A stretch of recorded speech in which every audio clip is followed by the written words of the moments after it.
Hello everyone, my name is Tracy Stembridge and I'm the author of the book called Striving to Trust. It's a book that God gave me to help me help others to get through some struggles that we have in this life. You can pick up this book on the link that I will provide in the comments, and you can buy it there. It comes with a book and it comes with a packet with all of the butterflies that you see. And I would like to thank Christine A. Carter of Right Brain Theology for providing all the butterflies for this lesson. And let's get started. This comes from chapter 3 of my book.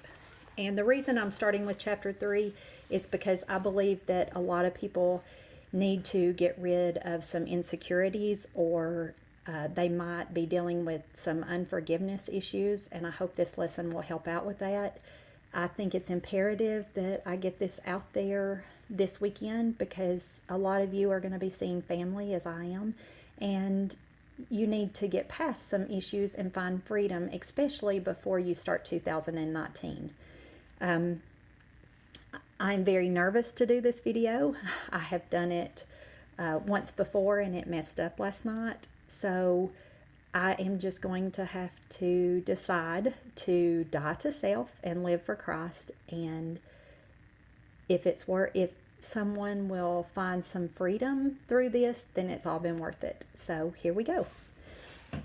My book is about an analogy of a caterpillar that turns to a butterfly, which is like what we do before we become a Christian and then how we're transformed after we become a Christian.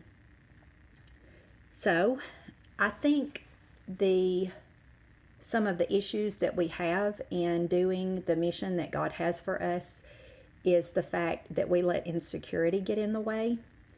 And I think our insecurity is fueled by lies that we tell ourselves, also names that we call ourselves, also names that maybe others have called us that we've allowed to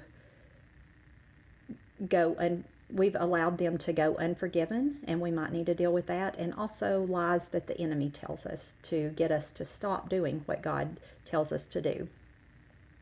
So as we get started, this is what my butterfly would look like, and yours would probably look much different. But these are some lies that I tell myself, so I thought I would share them with you. One of my first ones, and I think a lot of people deal with this one, is that I am ugly. So I'm going to write that on here.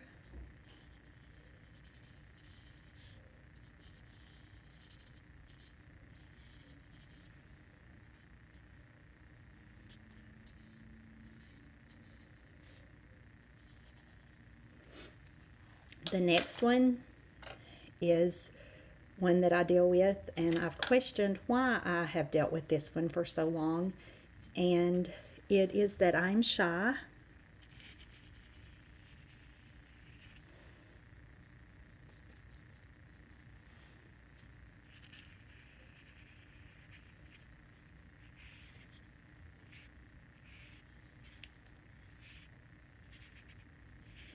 And I've questioned why I am, and I think it's a safe place. If you don't allow people to really know the true you, then it seems safer, and that's why. And I've just decided to live with what God tells me, and He says that I am bold and courageous. So that is what I'm striving to be, is bold and courageous like He asked me to be, and that is one of the main reasons I'm doing this video. The other one is a name that I think we all call ourselves when we do something wrong, and that is stupid.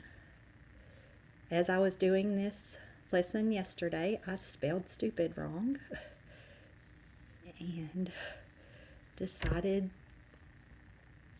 that I was not going to quit and not do this because I wanted to give up after I did that. But I think that was a lesson for me. So we are very harsh with ourselves. We call ourselves names that we probably wouldn't call other people, and we need to stop doing that and be kind to ourselves. Next is lies that the enemy tells us. One of those that the enemy likes to use is he says we are guilty. And we are guilty of a lot of things, but God says we're forgiven.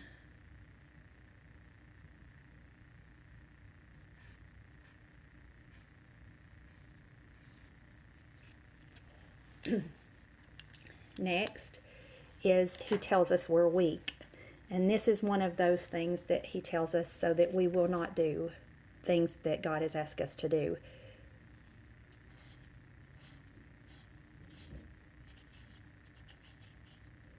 Also, to go along with weak is not good enough.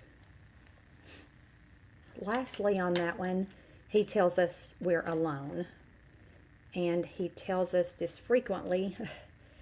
And a lot of mistakes and sins that we end up doing, I believe, is from loneliness.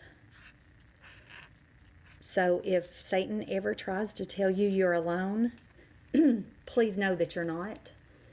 That God says he will never forsake you and he will never leave you alone. The lastly are words that others say about us. And these tend to be difficult, I believe. And they are the ones that we need to forgive over. So let's get started. One of the lies, or one of the things that people have said about me, and I've also said about myself, is that I am a stick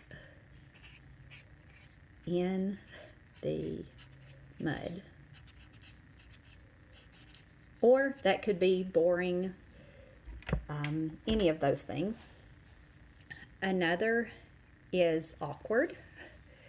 And even though I do tend to sometimes be awkward, God can still use that if we decide to let him.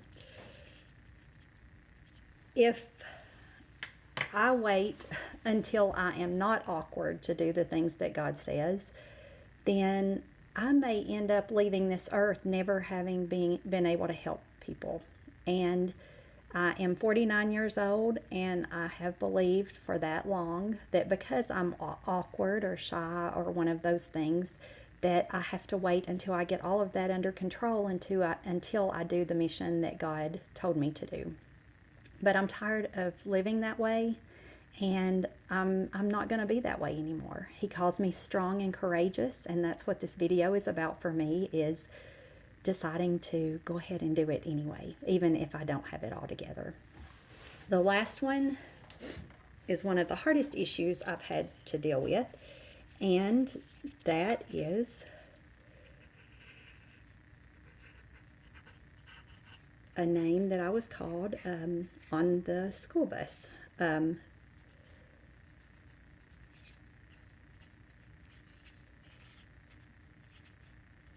When I would get on the school bus whenever I was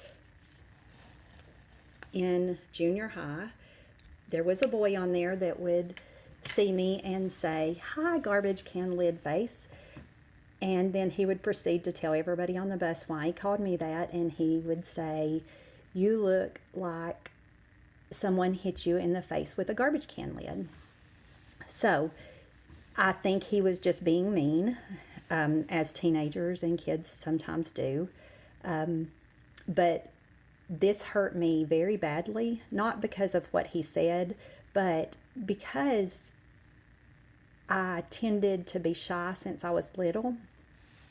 When I was a year old, or less than a year old, I fell down some brick stairs in my walker, and it broke my chin, and it had to be wired back shut, or it had to be wired back and fixed. And because of that, I had my baby teeth and my permanent teeth. One tooth ended up being missing, and the other one ended up being what they call, I guess, a peg tooth, and it was taller than my other teeth and had to be shaved off. So I frequently would not smile because I was afraid people would see that, and Then when I was 2 years old, I ended up having stitches underneath my left eye, and that I still have like an indentation there, and I feel like everybody can see it.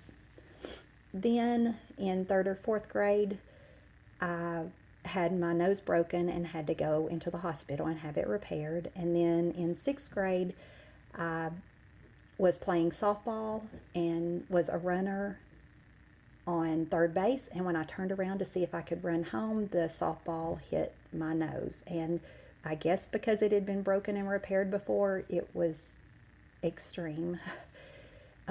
It had to be repaired. And all of those things combined gave me some insecurity issues that I felt like people would probably look at me and see that all of those things had happened to me. So that's one reason I called myself ugly, and one reason I was shy. I thought if I could just live this life with nobody even noticing me, whether it was teachers or friends or anything, and I didn't make friends, then they wouldn't know that all of those things happened. And because I didn't deal with those when I was younger, when I was in my teenage years, and I heard that, and the guy said that to me, I thought everybody would notice that, and then I actually became even more shy and reserved and things like that. Now, what I should have done is tried to forgive him and also to take that to the Lord. And I know that a lot of you have a lot of deep issues of things that someone has hurt you with, whether it's what they said or what they did to you. And I am begging you, take those to the Lord and help Him to help you forgive them. This year, the end of 2018, would be a good year to finally decide to forgive them once and for all. And also, we have done things to hurt other people. We have said and done things that have hurt other people. So I would like to ask you to try to live out Colossians 3:12 and 13. And here is the butterfly for that. It says, "Clothe yourselves with tender-hearted mercy, kindness, humility, gentleness, and patience, and make allowance for each other's faults, and forgive anyone who offends you." This would be a good practice for all of us to do. So as I'm working on this, I'm going to color this, and as I'm working on this, I want you to think of someone that you need to forgive or that you need to ask to forgive you, and also to ask God to give you the opportunity to do that over the holidays. So I'm going to spray this with just a water sprayer. And then I'm going to use these. They are called Color Burst. And what they do is they are powder. They're powdered watercolors. And Sandra at Encourage Arts showed me how to use these, so I thought you might want to see how they're used. So you spray whatever you want to color with them, with water, and then you just drop a little powder. And it just takes a little on there. And you can do different colors.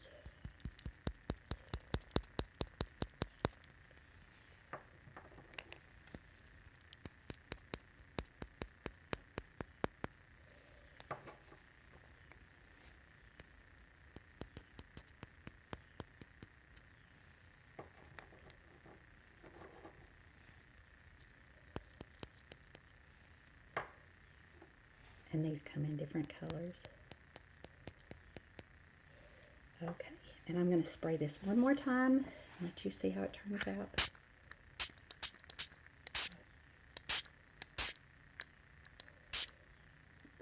And so I'm going to keep this in my Bible to remind me that I need to do all of those things. I need to be tenderhearted. I need to be kind. I need to be patient. I need to be gentle. Okay, so I'm going to take that away. And we're going to go back to our butterfly.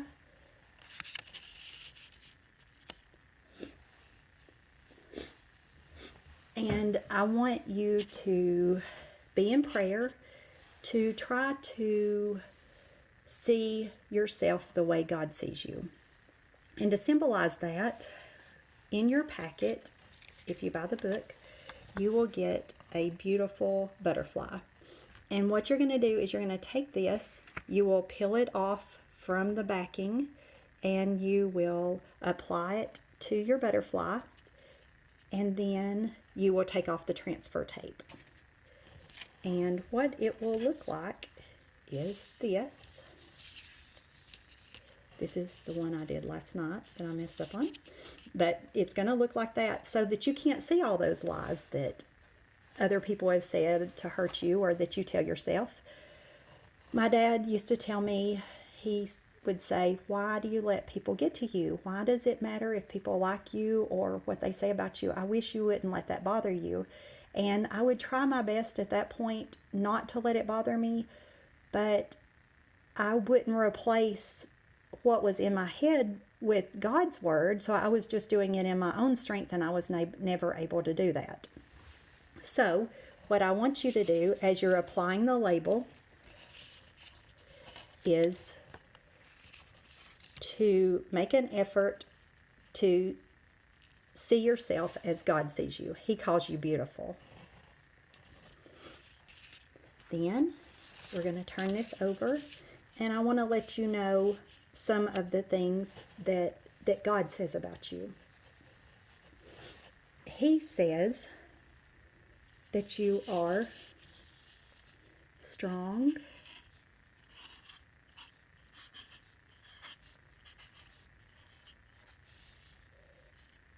and courageous,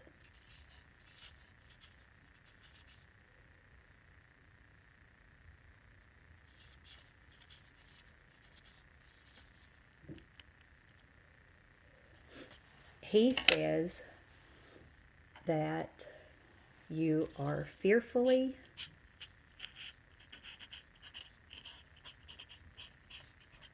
and wonderfully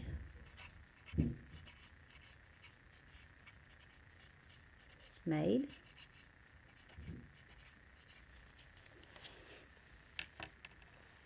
He says you are saved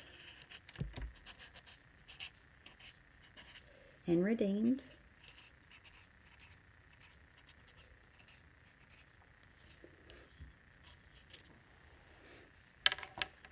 And then I want to read to you 1 Peter 2:9. It says, but you are a chosen generation, a royal priesthood, a holy nation, a peculiar people, that you may declare the praises of him who called you out of darkness into his marvelous light. So what did he say? He said, you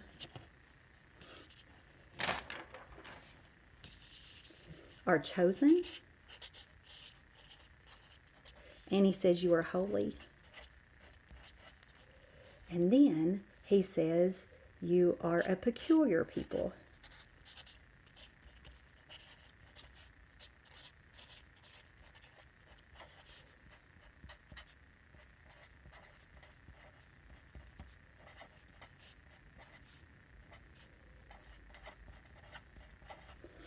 Let's talk about this. What if it's okay that you're different? What if it's okay that you're awkward or shy or all of those things? I think God can use that. He didn't say we were a perfect people. He said we were a peculiar. We will stand out. We will be different. I think we need to embrace that. And what if we got a tribe of people together or a community that decided it was okay to be peculiar, and we actually started 2019 being a people that are peculiar. there is a verse that I believe we could follow to do that as our tribe or our community of peculiar people. It is Philippians 1:27 and 28, and it says, "Only let your manner of life be worthy of the gospel of Christ, standing firm in one spirit, with one mind, striving side by side for the faith of the gospel, and not frightened in anything by your opponents." What if we all joined together and did that? Wouldn't 2019 be better? Wouldn't a lot more people find freedom if we opened up and were just ourselves and we were okay with that? The very last thing that he says to us in his word is that we are never alone. Do not let the enemy think that you are ever. You are never alone. Even if it feels like, pray to him and he will come to your aid. He will never forsake you. As you finish up this project, I pray that you will get the book. We are going to start on probably Saturdays, having an online Bible study after the first of the year. And we will work through each chapter of the book together. I pray that you will join in with me on this. And I would just like to pray with you before we leave. So, here we go. Father God, Lord, I ask you to be with each person that watches this video. Lord, I pray that this video gets out to the whole world, not for my notoriety or anything, but Lord, that people need to find freedom. Lord, I pray for the person sitting in their home alone that feels like they are alone. Lord, help them see your fingerprints all over everything and help them feel your presence. Lord, for those who have plastered their mind with lies or